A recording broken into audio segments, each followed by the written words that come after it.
ETF index mutual funds నేర్చుకుని stock మార్కెట్లో రాణించాలనుకుంటున్నారా? వెంటనే ఈ నెంబర్కి కాల్ చేయండి. నమస్తే, welcome back to Suman TV. ప్రస్తుతం మనతో పాటు ఉన్నారు consumers affairs committee chairman Mandari Krishnareddy గారు. నమస్తే సార్. నమస్తే మేడం. సార్, గోల్డ్ లోన్స్ గురించి మనం ఒకసారి మాట్లాడుకున్నాము. అంటే చాలామంది ఏంటంటే అత్యవసర పరిస్థితుల్లో డబ్బులు కావాలంటే గోల్డ్ పెట్టి లోన్ తెచ్చుకుంటూ ఉంటారు. మరి ఇప్పుడు ఈ గోల్డ్ లోన్స్ పైన కొత్తగా కొన్ని రూల్స్ వచ్చాయంటున్నారు. ఒకసారి రూల్స్ ఏంటి సార్? గోల్డ్ లోన్స్లో గతం కన్నా భిన్నమైనట్టు కొన్ని రూల్స్ ఈ మధ్యకాలంలో వచ్చాయి. అది పూర్తిగా తెలుసుకోకుండా మనం లోన్ కోసం వెళ్ళినట్టయితే కొన్ని ఇబ్బందులు, సమస్యలు మనకు వచ్చే అవకాశాలు ఉంటాయి. దాంట్లో ముఖ్యంగా చెప్పేది ఏమిటంటే, చిన్న మొత్తాల్లో తీసుకునే లోన్స్ అన్నీ కూడా 1 సంవత్సరం లోపలనే దాన్ని క్లియర్ చేయాలి. అలా కాకుండా తిరిగి ఆ లోన్ మళ్ళీ డబ్బులు కట్టి మళ్ళీ ఆ బంగారాన్ని తీసుకొని మళ్ళీ కావాలంటే లోన్కి అప్లై చేసుకోవాలి. గతంలో అయితే 3 సంవత్సరాల దాకా అవకాశం ఇచ్చేవాళ్ళు. 3 years వరకు దాన్ని అట్లాగే ఉంచి 3 years తర్వాత మనం కావాలంటే మళ్ళీ దాన్ని డబ్బు కట్టి తీసుకొని మళ్ళీ రెండోసారి కావాలంటే రివైజ్ చేసుకోవడానికి మనకు పాసిబిలిటీ ఇచ్చేవాళ్ళు. ఇప్పుడు 1 year వరకే ఆ అవకాశాన్ని ఇస్తున్నారు. దాన్ని జాగ్రత్తగా పరిశీలించుకోవాలి. అంటే 1 yearలో మనం డబ్బులు కట్టి వెనక్కి తీసుకోలేని పరిస్థితి ఏర్పడితే అది వేలానికి వెళ్ళిపోతుంది. ఓకే, వేలం వేసేస్తారు. ఇంకోటి చాలా సందర్భాల్లో ఏం జరుగుతుందంటే, ఈ వేలం ప్రక్రియలో కూడా బాటంగా బయటకు వచ్చి వేలం వేసేదానికన్నా కూడా ఇంటర్నల్గా వాళ్ళు మెకానిజం చేసుకొని దాంట్లో కొన్ని గోల్మాల్ ప్రక్రియలు కూడా జరిగే పాసిబిలిటీస్ ఏర్పడతాయి. ఓకే, జరుగుతాయి సార్. అవకాశాలు ఉన్నాయి. ఎవరైనా తక్కువ రేట్లో కూడా చేశారంటారు. ఏముంది దాంట్లో? వేలం అంటే ఇది ఇష్టం మీద ఆధారపడింది కదా. వేలం అనేది ఎక్కువ భాగం ఎవరైనా పాట పాడితే ఎంతవరకు పాడగలుగుతాడు? దాని నిజమైన రేట్ ఏముంటుందనే విషయం ఎవరికైనా గ్రహించగలుగుతాడు. ఎందుకంటే ఆభరణాలు ఉన్నాయా, స్వచ్ఛమైన బంగారం ఉందా, మార్కెట్లో రేట్ ఎంత ఉంటుంది, దానికన్నా మించి అయితే వాడు పాడదు కదా. ఎందుకంటే స్వచ్ఛమైన బంగారం దొరుకుతుంది, దాంతో నగదు తయారు చేయించుకోవచ్చు. 5%, 2% డిఫరెన్స్ తప్ప అంతకన్నా ఎక్కువ ఉండదు. వాళ్ళకి తెలిసిన వాళ్ళనే కూర్చోబెట్టి వేలం వేశారు, ఇంతకన్నా ఎక్కువ పాడలేదు, ఇంతే వచ్చిందని చెప్పడానికి పాసిబిలిటీ ఉంది. ఇలాంటివన్నీ గోల్మాలు చాలా జరుగుతుంటాయి. బ్యాంకులు ఇలాంటి కొన్ని చేసినటువంటి సంఘటనలు కూడా గతంలో ఉన్నాయి. అంటే అందరూ ఎలా చేస్తారని మనం చెప్పలేం, కానీ కొన్ని చోట్ల పాసిబిలిటీస్ ఉన్నాయి. రెండోది ఏంటంటే, ఇప్పుడు కొత్తగా పెట్టేటువంటి దాంట్లో 85% వరకు బంగారం మీద లోన్ దొరికే అవకాశం ఉంది. అంటే ఇప్పుడు ఏ రేట్ అయితే నడుస్తుందో ప్రస్తుతానికి ఆ రేటు మీద 85% రేటు తీసుకునే పాసిబిలిటీ ఉంది. అదొకటి మనం ఖచ్చితంగా పెట్టినప్పుడు మనకు తక్కువ ఇస్తారంటే, మనం ఎందుకు మీరు తక్కువ ఇస్తారు, 85% వరకు నాకు అధికారం ఉంది కదా అని చెప్పి ప్రశ్నించాల్సిన అవసరం ఉంది. మనం అంటే వాళ్ళ ₹1,00,000 సుమారుగా ఉందనుకుంటే 85,000 రూపాయలు ఒక తులం మీద మనకు లోన్ రావాలి. మేము 60,000 ఇస్తాం, 50,000 ఇస్తామంటే కుదరదు. అంటే మనకు ఆ సంగతి తెలుసుంటే మనం గట్టిగా పోరాటానికి, గట్టిగా అడగడానికి మనకు అవకాశం ఉంది.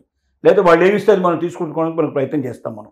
ఇంకోటి, వేలం వేసినప్పుడు ఎప్పుడైనా సరే ఆ నోటీస్ మనకు రావాలి.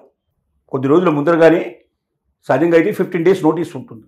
ఆ లోపల మనకు నోటీస్ చేరాలి. అంటే మనకు చేరి మన సంతకం పెట్టిన తర్వాత 15 రోజుల నుంచి ఆ పైన టైంలో మాత్రమే వేలం వేయాలి తప్ప, వాళ్ళు మనకు చేరకుండా, మనకు చేరినట్టుగా అథాంటిక్గా వాళ్ళకి సిగ్నేచర్ లేకుండా, మనకు ఆ ఇన్ఫర్మేషన్ మనకు ముట్టినట్టుగా మన సిగ్నేచర్ కానీ మనకు సంబంధించిన ఆనవాళ్ళు కానీ లేకుండా వాళ్ళు వేలం వేయడానికి వీల్లేదు. అలా వేలం వేయడానికి అవకాశం లేదు. కాబట్టి అలా ఎవరైనా మనకు తెలియకుండా వేలం వేసినట్టయితే దాన్ని మనం ఛాలెంజ్ చేసేందుకు మనకు రైట్ ఉంది. ఇవన్నీ కొత్త నిబంధనలు చేసినటువంటి విషయాలు అన్నమాట. గతంలో ఏం చేసేవాళ్ళంటే, ఏదో ఒక కొరియర్ పంపించినట్టుగా, కొరియర్ వాపసు వచ్చినట్టుగా, పోస్ట్ ఆఫీసులో కూడా ఇలాంటివన్నీ చాలా లీలలు జరుగుతుంటాయి. కొరియర్ సంస్థలు కూడా చాలా ఇట్లాంటి లీలలు చేస్తుంటారు. సైన్ చేసి ఇచ్చినట్టుగా, ఎవరో సైన్ చేశారు, పిచ్చికి తోడు గీసేసి ఇచ్చేస్తే అయిపోతుంది. మేము పంపించాము, వాళ్ళ దగ్గర నుంచి వచ్చింది, ఆ లెటర్ని ఆడ పెట్టేస్తారు. అది వాళ్ళ సంతకం కాదా అంటే, ఇంట్లో ఎవరున్నారో వాళ్ళు తీసుకున్నారు, ఎవరు ఏ సంతకం పెడితే అది తీసుకుంటాం. ఈ సంతకం ఇలా ఎందుకు చేసామని మేము ఎందుకు అడుగుతాం, మాకేం అవసరం, వాళ్ళు అలా ఇచ్చారు, మేము ఇలా తెచ్చాం అని ఇలాగా వాళ్ళు నోటీస్ పంపించినట్టుగా, నోటీస్ వచ్చినట్టుగా ఇట్లా చేసేవాళ్ళు. ఇప్పుడు అలా చేయడానికి వీలు లేదు. వాళ్ళు కానీ వాళ్ళ ఆథరైజ్డ్ రిప్రజెంటేటివ్స్ కానీ కావాలి. ఒకవేళ వెనక్కి వస్తే ఎందుకు వచ్చిందో మళ్ళీ తిరిగి వాళ్ళు పంపించే ప్రయత్నం చేయాలి. అలా 3 సార్లు మినిమం పంపించిన తర్వాత కూడా రిటర్న్ వస్తే అప్పుడు దాని గురించి ఏం చేయాలనే దానికి లీగల్ పద్ధతి ప్రకారంగా ప్రొసీడ్ అవ్వడానికి అవకాశం ఉంటుంది. సో మీకు తెలియకుండా ఎవరైనా మీ బంగారాన్ని, తాకట్టు పెట్టిన బంగారాన్ని మీకు సరైన నోటీసులు లేకుండా, ఇన్ఫర్మేషన్ లేకుండా దాన్ని వేలం వేయడానికి ప్రయత్నం చేయడం కూడా తప్పే అవుతుంది. ఆ విషయంలో కూడా మీరు లీగల్గా ప్రొసీడ్ అవ్వడానికి మీకు రైట్ ఉంది. రెండోది, మీరు ఎప్పుడైనా సరే ఇప్పుడు పెట్టేటువంటి బంగారాన్ని 1 yearలో విడిపించుకోగలిగే పరిస్థితి ఉన్నప్పుడు మాత్రమే మీరు దాంట్లో పెట్టండి. లేకపోతే దాన్ని వేలంలో పెట్టే అవకాశం ఉంది.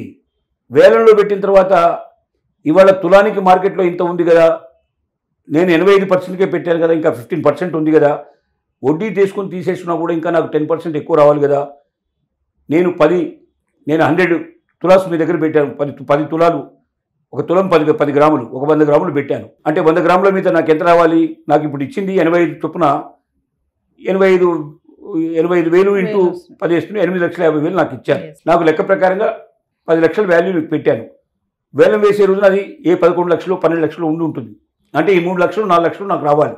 అంటే ఎంత అయితే నేను కట్టాల్సి ఉందో ఆ కట్టేది తీసుకొని మిగతాది నాకు ఇచ్చేయమని, అది తీసుకోవడానికి కూడా మనకు రైట్ ఉంటుంది.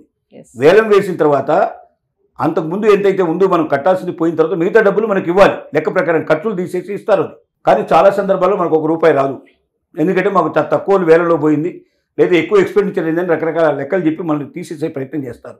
ఇది ఏం జరిగినా లీగల్గా ప్రొసీడ్ అయ్యి ఎవరైతే మనకు అన్యాయం చేశారో వాళ్ళ నుంచి మనం తెచ్చుకునేందుకు మనకు హక్కు ఉంది. ఇలాంటి కొత్త చట్టాల లోపల రూపొందించే పద్ధతులు, కొత్త రూల్స్ అన్నీ వస్తున్నాయి తొందరలోనే. ఈ రూల్స్ ప్రకారంగా వేలం వేయడానికి కానీ వీటన్నిటికీ కానీ పాసిబిలిటీ ఉంది. కానీ మీరు ఒకటే గ్రహించాల్సింది, 1 సంవత్సరం లోపల మీరు తిరిగి తీసుకోవడానికి వీలుగా ఉండేటట్టయితేనే మీరు వేలంలో దాంట్లో పెట్టండి. మీరు గోల్డ్ లోన్ పెట్టి, లేదా మీ ఫ్రెండో మీ బంధువులు ఎవరి దగ్గర డబ్బైనా తీసుకెళ్ళి కట్టి దాన్ని మళ్ళీ తీసుకొని మళ్ళీ లోన్ తీసుకొని వాళ్ళ డబ్బులు వాళ్ళకి ఇచ్చే అవకాశం మీకు ఉంది. కానీ అది మీరు తీసుకోకపోతే మాత్రం 1 ఇయర్ లోపల వాళ్ళు వేలం వేసేందుకు వాళ్ళకి పూర్తి రైట్స్ ఏర్పడుతున్నాయి. Thank you.